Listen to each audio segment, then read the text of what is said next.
పుట్టినరోజు జరుపుకునేటటువంటి వ్యక్తి ఆ రోజు తెల్లవారుజామున నిద్ర లేచి అభ్యంజన స్నానం చెయ్యాలి. అంటే ఒంటికి నూనె వ్రాసుకుంటే అలక్ష్మి పోతుంది.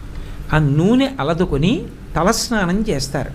చేసే ముందు పెద్దవాళ్ళు తల మీద నూనె పెట్టి ఆశీర్వచనం చేయడం, వెన్నుపాము నిమరణం ఆచారంగా వస్తోంది.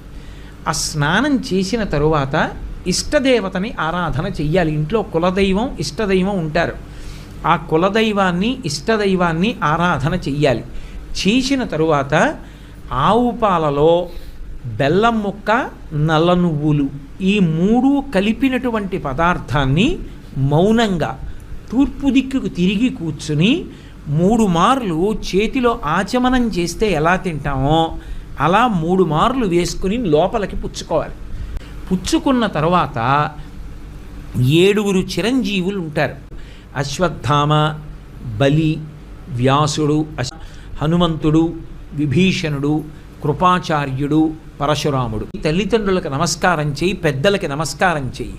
వాళ్ళ నోటితో వాళ్ళు ఆశీర్వదించాలి. శతమానం భవతి శతాయు పురుషస్యతేంద్రియ ఆయుష్దేవేంద్రియే ప్రతిష్టతి అని.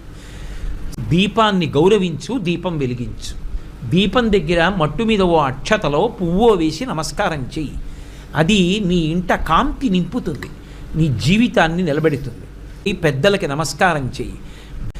చక్కగా అలా దేవాలయానికి వెళ్ళి నీ పేరు మీద పూజ చేయించుకో, ఈశ్వరుడి అర్చన చెయ్యి. అది పుట్టినరోజు చేసుకునేటటువంటి విధానం.